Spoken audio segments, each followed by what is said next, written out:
ప్రియమైన దేవుని పిల్లలారా, ప్రభు అయిన యేసుక్రీస్తు నామంలో మీకు నా వందనములు. దేవుడు మన జీవితాలలో ఒక ముఖ్యమైన పాఠాన్ని ఈరోజు మనకు చెప్తున్నాడు.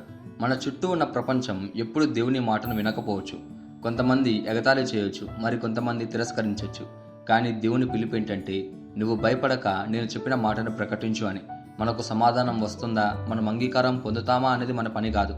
మన పని ఏంటంటే వాక్యాన్ని తెలియజేయడం మాత్రమే అని వాక్యం చెప్తుంది. ఈరోజు దేవుని వాగ్దానము యెహెజ్కేలు గ్రంథము 2వ అధ్యాయం 8వ వచనం. యెహెజ్కేలు గ్రంథము 2వ అధ్యాయం 8వ వచనం వాక్యం ఇలా ఉంది: వారు వినినను వినకపోయినను నేను సెలవిచ్చిన మాటను నీవు వారికి తెలియజేయము అని.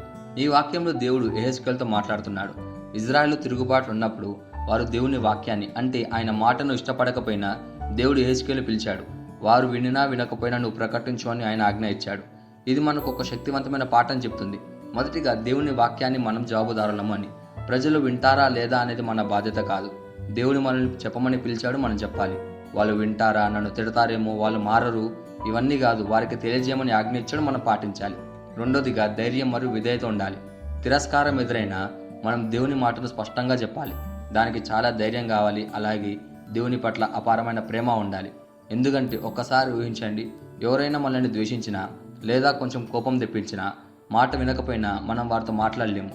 కానీ దేవుని మాటను ప్రకటించాలి అంటే మనుషులు మనల్ని తృణీకరించినా తిరస్కరించినా పట్టించుకోకపోయినా మనం చెప్పాలి. అంటే ఎంత ధైర్యం కావాలి. ఆ ధైర్యం మనలోకి ఎలా వస్తుందంటే దేవుని పట్ల అపారమైన ప్రేమ కలిగి ఆయనలో వినయంతో జీవిస్తే సాధ్యమవుతుంది. లేదంటే అది అస్సలు సాధ్యం కాదు. మూడోదిగా దేవుని వాక్యం మారదు. జనాలు విన్నా వినకపోయినా ఆయన వాక్యం శాశ్వతం, అది ఎన్నటికీ మారదు. కాబట్టి జనాలు వినాలని వాక్యాన్ని మార్చకూడదు.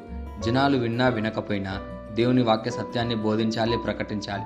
వాక్యం ఏం చెప్తుందంటే, ఒకటి ఎక్కువ చెప్పకూడదు, ఒకటి తక్కువ చెప్పకూడదు. బైబిల్లో ఉన్నది ఉన్నట్టు ప్రకటించాలి అని. కొన్నిసార్లు మన సువార్త చెప్పడానికి, సత్యాన్ని నిలబెట్టడానికి వెనకాడతాం. ఎందుకంటే మనం భయపడతాం, వాళ్ళని ఎగతాళి చేస్తారేమో, వాళ్ళని ద్వేషిస్తారేమో అని. కానీ దేవుడు చెప్తున్నాడు, నీ పని చెప్పడం మాత్రమే, ఫలితం నా వశమని. దీనికి ఒక గొప్ప ఉదాహరణ నోవాహు.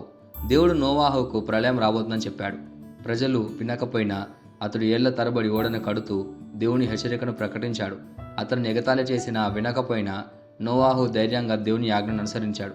నాకెందుకు, వీళ్ళు నన్ను వెర్రివారుగా చూస్తున్నారు, ఒక్కడు కూడా నా మాట వినడం లేదు, నేనెందుకు చెప్పాలి, నేనే ఎందుకు తిప్పలు పడాలి అని అనుకోలేదు.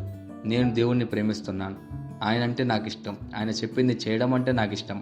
వారు విన్నా వినకపోయినా, పట్టించుకున్నా పట్టించుకోకపోయినా నేనైతే ఓడన కడతాను, ప్రకటిస్తాను, ప్రార్థిస్తానని దేవునిపై ప్రేమతో, ఆయనందు విశ్వాసంతో దేవుని దగ్గర వినయంగా ఉండి ఆయన ఆజ్ఞను అనుసరించాడు. చివరికి ప్రళయం వచ్చి దేవుని వాక్యం నిజమని తేలింది. కాబట్టి మనం నోవాహులాగా ఉండాలా లేదా?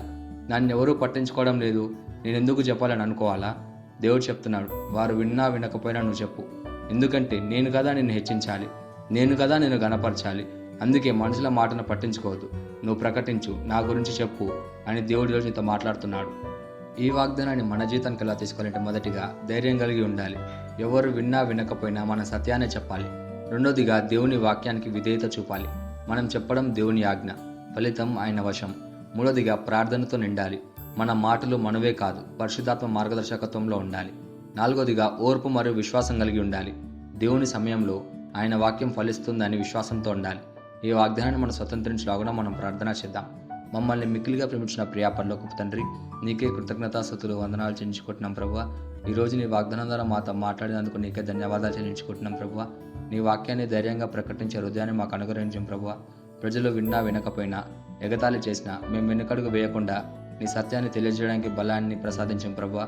నోవాహులాగా ఓర్పుతో నీ వాక్యానికి విధేయత చూపించే జీవితం మేము గడుపులాగున మాకు సహాయం చేయమని ప్రార్థిస్తూ యేసుక్రీస్తు నామమున అడుగుచున్నాం తండ్రి, ఆమేన్.